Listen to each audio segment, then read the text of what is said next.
சமீப காலங்கள்ல நீங்க தெரிவித்து வரக்கூடிய கருத்துக்கள், ஆ குறிப்பா ஆளுங்கட்சிக்கு எதிரான கருத்துக்கள், அதுல ஏதாவது ரிக்ரெட் பண்றீங்களா? இல்ல இது சொல்லியிருக்க வேண்டாம் அப்படின்னு நினைக்கிறீங்களா? அது தவறோ அப்படின்னு உணர்றீங்களா? இல்ல மக்கள் சார்ந்த பிரச்சனைகளை சொல்வது ஒரு ஜனநாயக கடமையா நான் நினைக்கிறேன். ம்ஹ்ம். இது ஒரு அ ஒரு கட்சிக்கு எதிரான அரசியல்னு நான் பார்க்கல. ம்ஹ்ம். இது ஒரு ஒரு அரசு நம்ம உருவாக்குறோம். மக்களால தேர்ந்தெடுத்து. அப்படி தேர்ந்தெடுத்து உருவாக்கக்கூடிய அரசு தன்னுடைய பாலிசி மேக்கிங்ல தவறு செய்யும் பொழுதோ, தன்னுடைய கொள்கைகளை வந்து அ என்ன பேசணுமோ அந்த கொள்கையிலிருந்து விலகும் பொழுதோ, மக்களுக்கு ஏற்படக்கூடிய பிரச்சனைகளாகட்டும், அ ஊழல் ஆகட்டும், இதெல்லாம் சொல்ல வேண்டிய கடமை அதிலிருந்து விலகக்கூடாதுன்னு நான் நினைக்கிறேன். ம். ஸோ அம்பேத்கர் சொன்ன மாதிரி சுதந்திரம் தான் ஒரு ஒரு ஒரு மனிதனுடைய அ அ ஒரு முக்கிய பொறுப்பு. அந்த அந்த சுதந்திரத்துடன் மக்களுடைய பிரச்சனையை என்னுடைய மனசாட்சிக்கு உட்பட்டு நான் சொல்றது என்னுடைய கடமையாகவும் நினைக்கிறேன், என்னுடைய பணியாகவும் நினைக்கிறேன். ஸோ அதுல எந்த பின்வாங்கலும் இல்ல. பின்வாங்கல்ங்கிறதுக்கு வார்த்தையே தேவையில்லையே.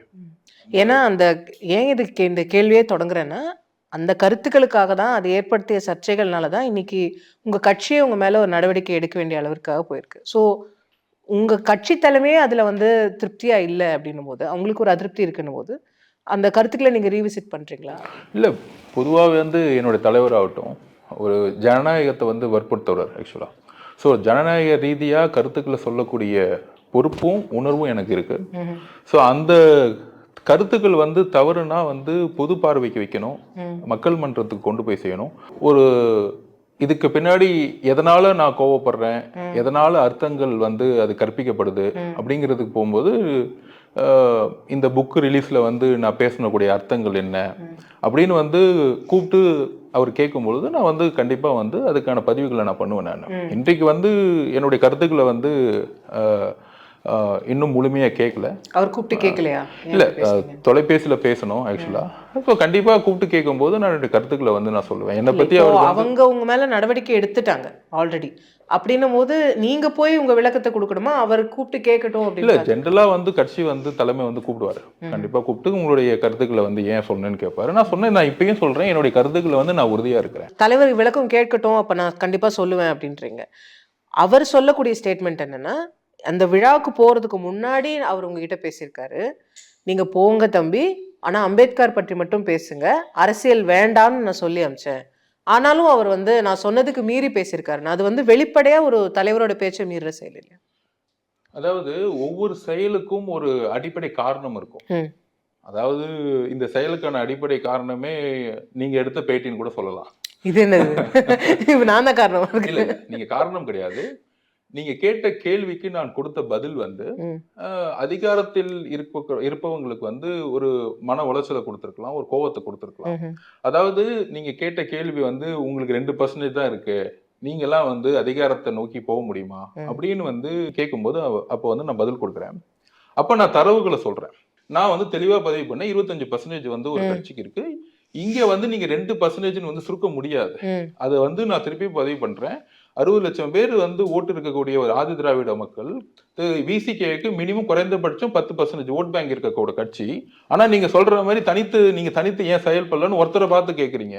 இங்கே தமிழகத்துல யாருமே தனித்து தேர்தல நின்று ஒரு முதலமைச்சர் கேண்டிடேட்டை உருவாக்க முடியாதுங்கிற என்னுடைய கட்சி கீழ இருக்கக்கூடிய தொண்டர்களுடைய ஒரு குரலா நான் பேசிட்டு இருக்கேன். இல்ல நீங்க அந்த பேட்டியில என்ன பேசுனீங்கன்றதுக்கான விளக்கம் கொடுத்துட்டு இருக்கீங்க. நான் கேக்குறது நீங்க அந்த புத்தக வெளியீட்டு விழால ஏன் பேசுறீங்க? அங்க இருந்து தான் இன்னைக்கு உங்க சஸ்பென்ஷன் வரைக்கும். அதுதான் சொல்றேன். அந்த உங்களுடைய கேள்விக்கு தான் நான் பதில் சொல்ல விரும்புறேன்.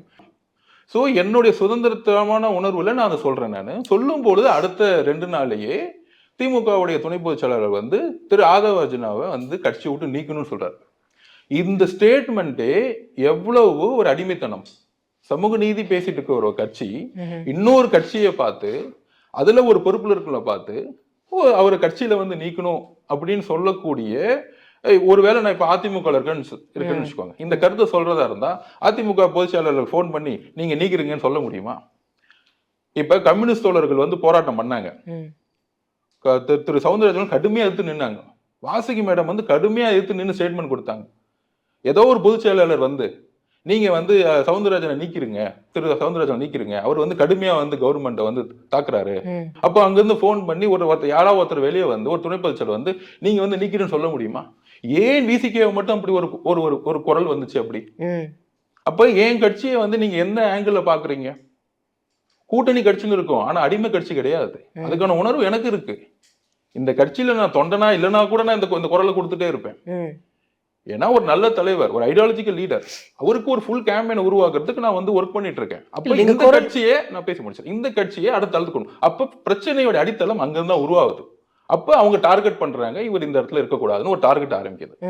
அதுக்கப்புறம் நீங்க சொல்ற மாதிரி 2 ட்வீட் கவர்மெண்ட்டுக்கு எதிரான்னு சொல்றீங்கன்னா, கவர்மெண்ட்டுக்கு எதிராக போடல, கவர்மெண்டோடைய பிரச்சனைகள். ஒரு ஏர் ஷோ பண்றாங்க, ஒரு 2-3 அமைச்சர்களை போட்டு இருந்து அதை கரெக்டா வந்து வடிவமைச்சிருந்தா அந்த ஒரு சாவு வந்திருக்காது. இது மக்களுடைய குரல், மக்கள் யார் இறந்தாங்களோ அவங்க குரல் நான் பதிவு பண்றேன். இது வந்து ஒரு ஜனநாயக பூர்வமா ஏன் எடுத்துக்க மாட்டேங்கிறோம்? ஜனநாயக பூர்வமா எடுங்க. இது விமர்சனங்கள். அப்படி பார்த்தா இப்ப பெரியார் உயிரோடு இருந்தா என்ன விமர்சனங்கள் கொடுத்திருப்பார்? நமக்கெல்லாம் தலைவர் பெரியார் தான்.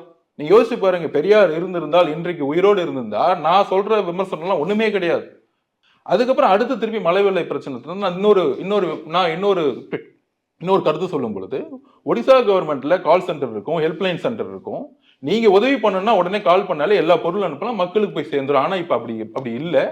எங்களுடைய மக்கள் அங்க பாதிக்கப்பட்ட கள்ளக்குறிச்சி, விழுப்புரம் இந்த இடத்துல எல்லாம் பாத்தீங்கன்னா தலித் மக்கள் அதிகமா பாதிக்கப்பட்டாங்க. தண்ணி போய் அவங்களுக்கு சாப்பாடு கூட கிடைக்காம ரோட்ல வரக்கூடிய பதிவுகள் என்ன மாவட்ட செயலகமா வரும்போது என்னால அமைதியா இருக்க முடியல. இந்த அரசு செயல்படுதுன்னு சொல்ல முடியல. அதாவது ஒரு நல்லத்தின் அடிப்படையில சிறந்து செயல்படலாம்னு சொல்லும் பொழுது என்கிட்ட தலைவரே சொல்லுவாரு, ஆமா என்ன பண்ண முடியும், இந்த தவறுகள் நடக்கதான் செய்யுது, ஆனா நம்ம கூட்டணியில் இருக்கிறோம் அப்படிங்கிற ஒரு நல்ல எண்ணம் அவருக்கு இருக்கு. சொல்றேன். அப்போ நீங்க சொல்லக்கூடிய பிரச்சனைகள் எல்லாம் அவருக்கும் தெரியாம இல்ல. வெள்ளம் தமிழ்நாட்டுல வந்திருக்குன்னு திருமாவளவனுக்கு தெரியாம இல்ல, விசிகேல வேற யாருக்குமே தெரியாம இல்ல. அவங்க வந்து ஸ்ட்ராட்டஜிக்கா ஒரு அமெரிக்கா ஆக்குறாங்க, இல்ல அதை சொல்ல வேண்டிய விதத்துல அவங்க சொல்றாங்க அப்படின்னா, அப்போ அதுக்கு ஒரு காரணம் இருக்கும்ல. They have a strategy behind it. அவங்க ஏன் அதை பண்றாங்கன்றதுக்கு அவங்களுக்கு ஒரு விஷயம் இருக்கு. இல்லாது உங்களுக்கு தெரிஞ்சது அவங்களுக்கும் தெரியும். நான் ஒன்னே ஒரு பதிவு பண்ணிக்கிறேன். நான் அவரோட வந்து எப்பயுமே வந்து என்னுடைய கருத்தை பதிவு பண்றதுக்கான எல்லா ஜனநாயக உரிமையும் வந்து என் தலைவர் கொடுத்திருக்கிறார். மித்த கட்சி மாதிரி கிடையாது. அவர்கிட்ட நான் ஒன்னே ஒன்று பதிவு பண்ணுவேன். மக்களுடைய பிரச்சனைகளை நம்மளுடைய மனசாட்சியின் அடிப்படையில் உண்மையின் அடிப்படையிலும் சொல்லாம விட்டால், நீங்க வெஸ்ட் பெங்கால் எப்படி பிஜேபி அங்க வந்தாங்க, காங்கிரஸ் வந்து அட்ரஸ் பண்ணாம இருந்தாங்க மக்களுடைய பிரச்சனையை, கம்யூனிஸ்ட் தோழர்கள் அட்ரஸ் பண்ணாம விட்ட ஒரு ஏற்பாடு தான் செகண்ட் பொசிஷன்ல நீ பிஜேபி வந்திருக்கு. நாளைக்கு வரக்கூடிய 26 எலெக்ஷன்ல பிஜேபி வருங்கிறாங்க. அப்ப மக்களுடைய பிரச்சனைகளை நீங்க வந்து இது கூட்டணின்னு பார்க்க கூடாது. எனக்கும் அவருக்கு அதை சொல்லாமே நீங்க வேங்கவே ஆரம்பிச்சு. செய்திகளை உடனுக்குடன் தெரிந்து கொள்ள உடனே சப்ஸ்கிரைப் பண்ணுங்க.